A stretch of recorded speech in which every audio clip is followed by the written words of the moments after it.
ರಾಜಕೀಯ ಅಂತ ಬಂದಂತಹ ಸಂದರ್ಭದಲ್ಲಿ ನಮ್ಮನ್ನ ಯಾರು ಆಳ್ತಾರೆ, ನಮಗೆ ಯಾವ ರೀತಿಯಾದಂತಹ ಒಳಿತು ಮಾಡ್ತಾರೆ, ನಾವು ಆರಿಸಿ ಕಳಿಸಿದಂತಹ ನಾಯಕರು ಈಗ ನಮ್ಮ ಒಳಿತನ್ನ ಮರೆತುಬಿಟ್ಟಿದ್ದಾರೆ. ಅವರ ಕುರ್ಚಿಗಾಗಿ ಸಾಕಷ್ಟು ಚರ್ಚೆಯನ್ನು ಮಾಡ್ತಾ ಇದ್ದಾರೆ, ಕಿತ್ತಾಟಗಳು ನಡೀತಾನೆ ಇದೆ. ಸೊ 2026ರಲ್ಲಿ ನಾಯಕತ್ವ ಬದಲಾವಣೆ ಆಗತ್ತಾ, CM ಬದಲಾವಣೆ ಆಗತ್ತಾ, ರಾಜಕೀಯ ಅಂತ ಬಂದಾಗ ಏನೆಲ್ಲ ಬದಲಾವಣೆ ಆಗಬಹುದು ಗುರುಜಿ? ಸಾಧಾರಣವಾಗಿ 2026 ಅಂದರೆ ನಾನೀಗ ಹೇಳೋ ಪ್ರಕಾರ ಉಗಾದಿ ಹಬ್ಬದ ನಂತರ. ಸೊ ಫೆಬ್ರವರಿ 14ನೇ ತಾರೀಕು ಮೇಲೆ ಯಾರ್ಯಾರು ಆಳ್ತಾರೆ ಅಂದರೆ ಹೊಸದಾಗಿ ಬರ್ತಾರೆ, ಬದಲಾವಣೆ ಆಗತ್ತಾ ಅಂತ ನೀವು ಕೇಳ್ತೀಯ. ಫಸ್ಟ್ ಪ್ರಶ್ನೆ 2000%, 1% ಅಲ್ಲ, 2000% ಗ್ಯಾರಂಟಿ ಬದಲಾವಣೆ ಆಗುತ್ತೆ. ನಂಬರ್ 1, ನಾಟ್ ಓನ್ಲಿ ಹಿಯರ್, 6 ಸ್ಟೇಟ್ಗಳಲ್ಲಿ ಬದಲಾವಣೆ ಆಗುತ್ತೆ. 6 ಸ್ಟೇಟ್ಗಳಲ್ಲಿ ಚೇಂಜಸ್ ಆಗುತ್ತೆ, ವ್ಯತ್ಯಾಸ ಆಗುತ್ತೆ, ಚೇಂಜ್ ಓವರ್ ಆಗುತ್ತೆ. ಸೊ 6 ಸ್ಟೇಟು ವ್ಯತ್ಯಾಸ ಆಗಿ ಚೇಂಜ್ ಓವರ್ ಆದಾಗ ಯಾರು ಬರ್ತಾರೆ ಅಂದರೆ ಆಫ್ಟರ್ ಫೆಬ್ರವರಿ ಬರ್ತಕ್ಕಂಥವ್ರು ಕರೆಕ್ಟಾಗಿ 1.5 ವರ್ಷ ಈ ಗುರು ಇದ್ದಾಗ ಒಳ್ಳೆ ಆಡಳಿತವನ್ನು ಕೊಡ್ತಾನೆ. ಈಗ ಏನೇನು ಕೆಟ್ಟೋಗಿದೆ ಅದನ್ನೆಲ್ಲ ಸರಿಪಡಿಸೋ ಯೋಗ ಅಂತ ಅವನೇ ಬರ್ತಾನೆ, ಗ್ಯಾರಂಟಿ ಬರೆದಿಟ್ಕೊಳ್ಳಿ. ಅದಂತೂ ಗ್ಯಾರಂಟಿ ಸದಾ ಸಿದ್ಧ. ಅದು ನಮ್ಮ ಕರ್ನಾಟಕದಲ್ಲಾಗಲಿ, ಪಕ್ಕದಲ್ಲಿರ್ತಕ್ಕಂಥ ಆಂಧ್ರ ತೆಲಂಗಾಣ ಭಾಗದಾಗಲಿ, ಅಥವಾ ಈ ಕಡೆ ಇರ್ತಕ್ಕಂಥ ವಿಶೇಷವಾಗಿ ತಮಿಳ್ನಾಡು ಭಾಗ ಆಗಲಿ, ಆ ಕಡೆ ಭಾಗ ಆಗಲಿ, ಸಡನ್ ಚೇಂಜಸ್. ತಮಿಳ್ನಾಡಂತೂ ಕುಜ ಮಂತ್ರಿ ಅಲ್ವಾ, ಚೇಂಜ್ ಮಾಡಿಬಿಡ್ತಾನೆ, ಹೊಸ ಕಾನೂನು ತರ್ತಕ್ಕಂಥ ಅವಕಾಶಗಳು ಬರ್ತಾನೆ. ಸೊ ಹೀಗೆ ಬಂದಾಗ ಒಂದೊಂದು ಗ್ರಹದಲ್ಲಿ ಹೀಗೆ ಅಂತೀವಿ. ಆದರೆ ಶನಿ ಪರಿವರ್ತನೆ ಮಾಡ್ತಕ್ಕಂಥ ಅವಕಾಶಗಳಿದ್ದಾರೆ, ಜ್ಞಾಪಕ ಇಟ್ಕೊಳ್ಳಿ. ಕೇಂದ್ರದಿಂದ ಒಂದು ಚೇಂಜು ಸಡನ್ ತಮಿಳ್ನಾಡಲ್ಲಿ ಬಾಯಿ ಬಡ್ಕೊಳ್ಳೋಂಗೆ ಚೇಂಜ್ ಆಗ್ತಕ್ಕಂಥ ಅವಕಾಶಗಳು ಗ್ಯಾರಂಟಿ ನಡೆಯುತ್ತೆ. ಸೊ ಆವಾಗ ಅಲ್ಲಿ ಅಕಸ್ಮಾತ್ ಕೇಸರಿ ಬಾವುಟ ಆದರೆ ಭಾರತ ದೇಶಮು ವಿಶೇಷವಾಗಿ ನಿಂತ ಭಾರತ ದೇಶ ಭಾಳ ವಿಶೇಷವಾಗಿ ನಡೆಯುತ್ತೆ ಅಂತ. ಸೊ ನೆಕ್ಸ್ಟ್ ರಾಜಕೀಯದವರು ಆಫ್ಟರ್ 1.5 ಇಯರ್ ನೆಕ್ಸ್ಟು ಶೂಡಾಗಿರುತ್ತೆ. ಯಾಕಂದರೆ ವಿಧಾನಸೌಧ ಹೇಗೆ ನಮಗೆ ಸ್ಕ್ವೇರ್ ಆಗಿದೆ, ಪಾರ್ಲಿಮೆಂಟ್ ಗುಂಡಗಿದೆ. ಈಗ ಆ ಪಾರ್ಲಿಮೆಂಟ್ ಮುಂದೆ ಬಂದಿರತಕ್ಕಂಥ ಹೊಸ ಏನು ಪಾರ್ಲಿಮೆಂಟ್ ಬಂದಿದೆ ಅದು ಟ್ರಯಾಂಗಲ್ ಬಂದ್ಬಿಟ್ಟಿದೆ. ಅದು ಗೊತ್ತಿಲ್ಲದೇನೋ ಮೋದಿ ಏನು ಮಾಡಿದ್ರು, ಸೇಂಗೋಲ್ ಅಂತ ತೊಗೊಂಬಂದು ಯಾಕೆ ಇಟ್ಟಿದ್ದಾರೆ ಅಂದರೆ ನೆಕ್ಸ್ಟ್ ಬರ್ತಕ್ಕಂಥ ಅಧಿಕಾರಿಗಳು ಶೂಡಾಗಿರ್ತಾರೆ, ಜನಗಳ ಮುಂದೆ ಹೊರಟು ಮುಂಡೆ ಮಕ್ಕಳಾಗಿರ್ತಾರೆ. ಸೊ ಗನ್ ಹಿಡ್ಕೊಂಡು ಮಾಡ್ತಾರೆ, ನನ್ನ ಊರು ನಾನೇ ರಾಜ ಅನ್ನೋ ಥರ ಎಲ್ಲ ಮಾಡ್ತಾರೆ. ಸೊ ಇದೆಲ್ಲ ಮಾಡೋದ್ರಿಂದ ತಾವುಗಳೆಲ್ಲ ಜ್ಞಾಪಕ ಇಟ್ಕೊಳ್ಳಿ. ಅದಕ್ಕೆ ಹಿಂಗೆ ಬರ್ಬೋದು ಅಂತ ದೇವರು ಗೊತ್ತಿಲ್ಲದೇನೆ ಮೋದಿಯವ್ರ ಮುಖಾಂತರ ಒಂದು ಸೇಂಗೋಲ್ನ ಪಾರ್ಲಿಮೆಂಟಲ್ಲಿ ಇಡಿಸ್ಬಿಟ್ರು. ಅಂದರೆ ಇಂಥ ಅಧಿಕಾರಿಗಳನ್ನ ಚೇಂಜ್ ಮಾಡೋಕ್ಕೆ ಆ ಸೇಂಗೋಲ್ ಇದ್ದರೆ ಕಂಟ್ರೋಲ್ ಮಾಡುತ್ತೆ ಪಾರ್ಲಿಮೆಂಟೇರಿಯನ್ಸ್ನ ಅಂತ ಭಾಳ ವಿಶೇಷತೆ. ಸೊ ಇದೆಲ್ಲ ನಾವು ನೋಡಿಕೊಂಡಾಗ ಅನುಕೂಲ ಸಿಂಧುವಾಗಿರ್ತಕ್ಕಂಥ ನೀವುಗಳು ಜ್ಞಾಪಕ ಇಟ್ಕೋಬೇಕಾದ್ದು ಮರಿಬೇಡಿ.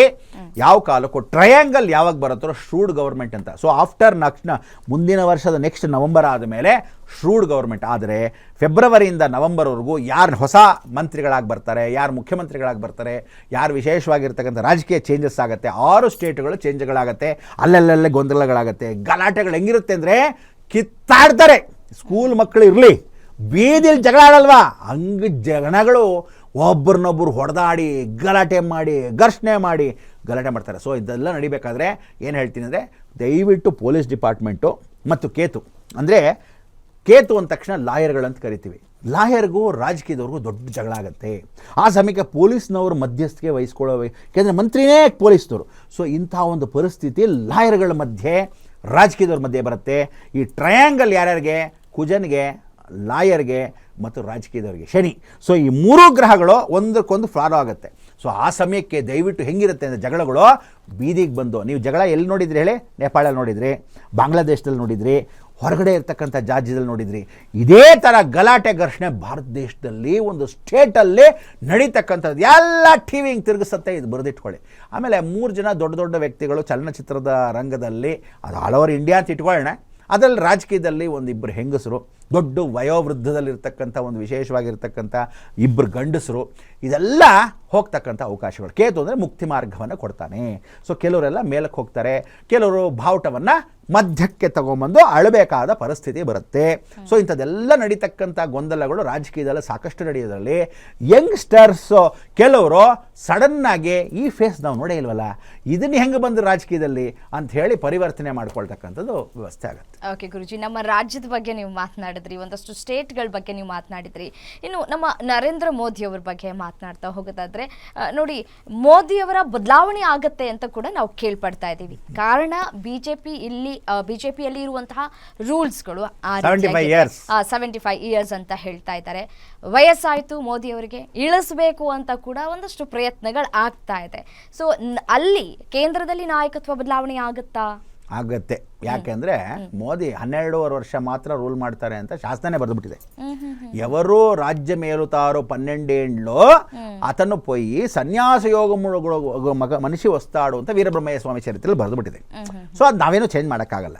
ಸನ್ಯಾಸಿ ಅಂದರೆ ಮೋದಿ ಈಸ್ ಆಲ್ಸೋ ಸನ್ಯಾಸಿ. ಮದುವೆ ಮಾಡ್ಕೊಂಡು ಹೆಂಡತಿ ಇದ್ರು ಮಕ್ಕಳಿಲ್ಲ, ಸನ್ಯಾಸಿ ಯೋಗದಲ್ಲೇ ನಡ್ಕೊಂಡ್ಬರ್ತಿದೆ ಅಗೋರಿ ತತ್ವದಲ್ಲಿ.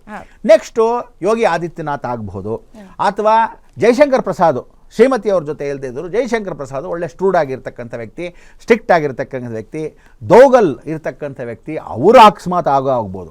ಹೆಣ್ಣು ಯಾರಾದರೂ ಒಬ್ಬರು ರಾಜಕೀಯದಲ್ಲಿ ಎಂಟ್ರಿ ಕೊಡ್ತಕ್ಕಂಥ ಅವಕಾಶಗಳು ಆಗ್ಬೋದು ಅಂದರೆ ಪ್ರಧಾನಮಂತ್ರಿ ಯೋಗದಲ್ಲಿ.